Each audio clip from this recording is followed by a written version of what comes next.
Hello, my name's Kevin. You've seen me recently on this channel, Goodnight English.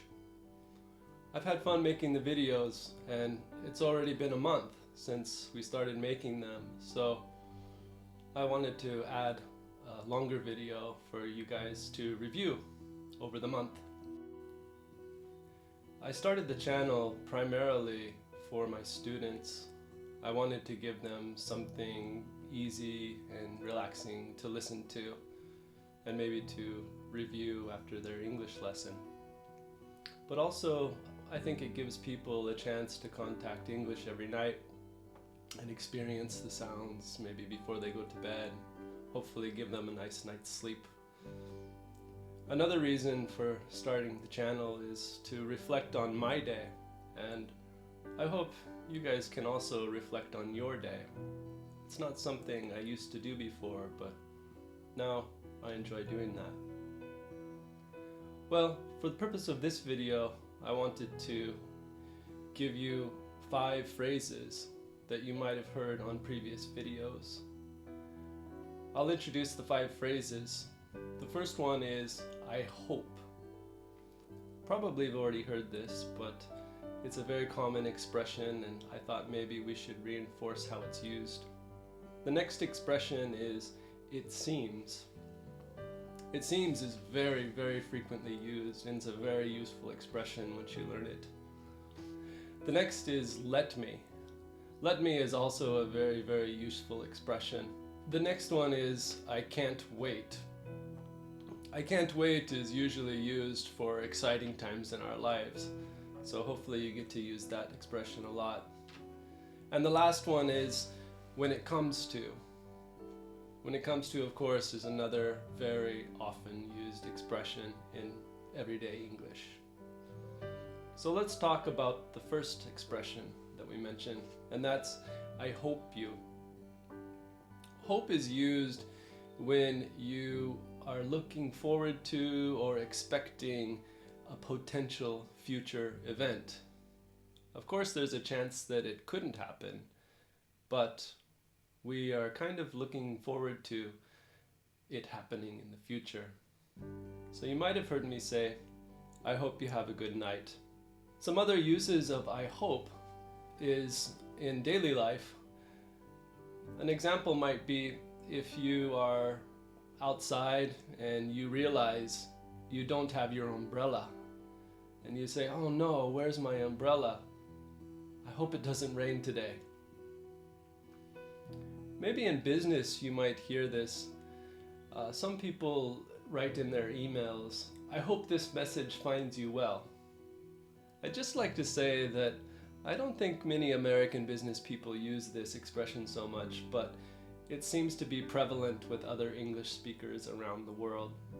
But you might hear it in another situation. For example, I hope our client accepts our offer. The next expression I want to introduce is, it seems. We use it seems when we are looking at something and we're not sure if it is exactly what we think it is. You might have heard me say, it seems COVID is over and it seems we're back to normal. So I'm trying to tell you that, in my opinion, life is back to normal.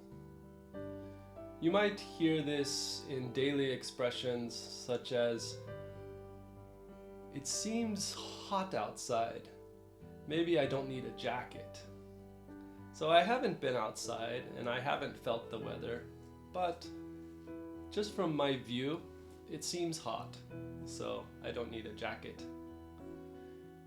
You might hear this in business as well. For example, it seems our client really liked the last project we did for them. So it means that, in my opinion, the clients were pleased with what we did. The next expression is let me. Let me is used when you want somebody or something to allow you to do something. It's used to ask for permission or make a suggestion. So you might have heard me say, I felt really bad today and my stomach wouldn't let me leave the house. I was feeling a little bit sick that day, so because of my stomach, I had to stay home. You might hear this in daily life when you hear somebody say, "Let me tell you what happened yesterday." It means that they want you to listen to them. Or you might hear "let's." "Hey, let's go shopping. What do you think?" "Let's go to Ginza. I really want to try the new ramen restaurant." In business, you might hear this expression, "Please let me know when you've fixed your schedule and we'll make a date." Or, "Please let us know what's acceptable for you and we'll try to work with you." So let is a very useful expression to gain permission from somebody else or make a suggestion. The next expression is "I can't wait." "I can't wait" is a very fun one to use because it means that you are expecting something great.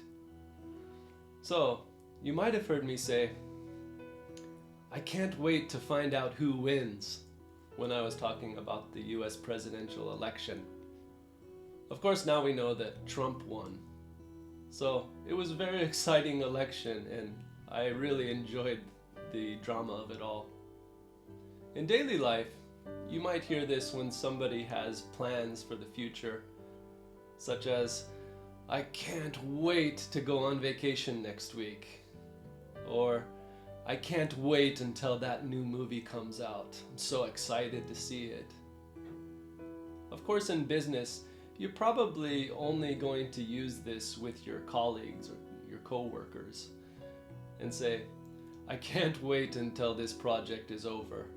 It's taken up so much of my time."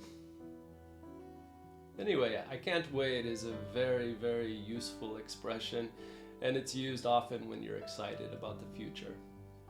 The last phrase that I would like to talk about is "when it comes to." When it comes to means regarding. You might have heard me say this expression when I said, "When it comes to my socks, I don't feel the same way." Of course, I was talking about how much I appreciated my exercise t-shirt because the t-shirt and I had been through so much. But for some reason, I didn't really care in the same way about my socks. So I said, "When it comes to my socks, I don't feel the same way." As you can see, "when it comes to" means regarding or I'm talking about this subject. So you might hear this expression in daily life when somebody talks about their clothes, such as I did.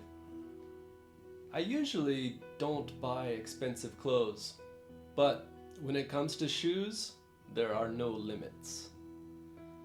Or you might hear somebody say, "When it comes to my family, I will sacrifice anything." In business, you're going to use it in the same way as regarding. I'd have to say that regarding is probably better to be used in business as it's more formal sounding or slightly more academic sounding if you're an academic. So, regarding sales, I think we should take a more aggressive approach. Although you can also say casually, "When it comes to sales, I think we should take a more toned down approach." Or, "When it comes to merchandising, I think we should be aggressive." Regarding merchandising, I think we should be more aggressive. So those are the 5 phrases that I'd like to talk a little bit more about, and hopefully you can become comfortable with them.